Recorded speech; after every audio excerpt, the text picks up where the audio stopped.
ক্ষমার অযোগ্য কাজ হয়েছে এবং এটা নিয়েও রাজনৈতিক দল, সামাজিক সংগঠন এবং সমস্ত সংগঠনে প্রতিবাদ করা উচিত। মকর সংক্রান্তি আছে, কালকে গঙ্গাসাগর আছে, আজকে কুম্ভ শুরু হয়েছে, কিন্তু কালকের পরে এটা নিয়ে আমার মনে হয় ব্যাপকভাবে স্থানীয় স্তরে, ওখানে মেদিনীপুরে ভারতীয় জনতা পার্টি, ভারতীয় জনতা যুব মোর্চা বা অন্যান্য অনেকগুলি সংগঠন, রাজনৈতিক দল তাদের মতো করে বিক্ষোভ আন্দোলন গত 2-3 দিন ধরে করেছে। কিন্তু এর প্রতিবাদ হওয়া উচিত এবং আমি অত্যন্ত খুশি যে ডাক্তার বিশ্বপতি মুখার্জি এবং অ্যাডভোকেট কৌস্তব বাগচি তারা আজকে কলকাতা হাইকোর্টে জনস্বার্থের মামলা করেছেন, যাতে ড্রাগ কন্ট্রোলার এবং এনফোর্সমেন্ট ডাইরেক্টরেটকে মামলাতে করা হয় এবং যদি ড্রাগ কন্ট্রোলারের রিপোর্ট কোনো অ্যানামেলি থাকে, প্রমাণ হয় যে স্বাস্থ্য দপ্তর বা রাজ্য সরকারের ত্রুটি তো আছেই, তাহলে এটা সিবিআইকে হ্যান্ডওভার করা যায়।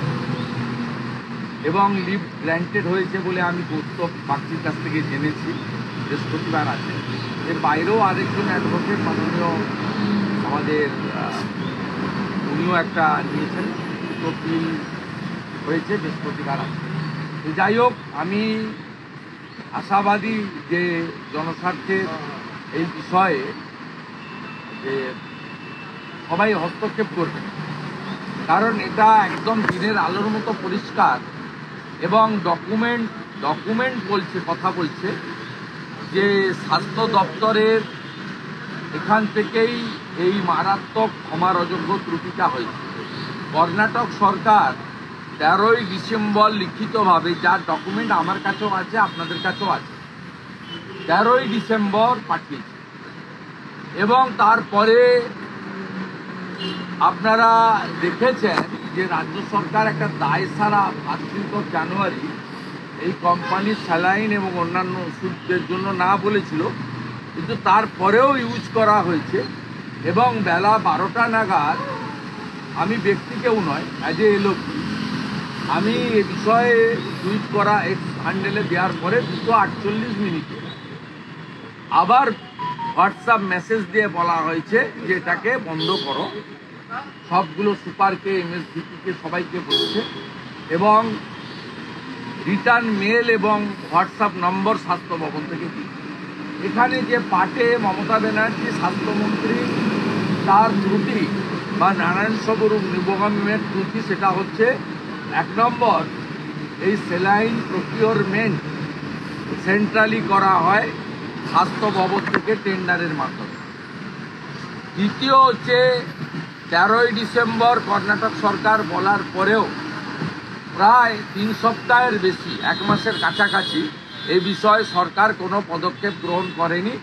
এটা ক্ষমার অযোগ্য অপরাধ।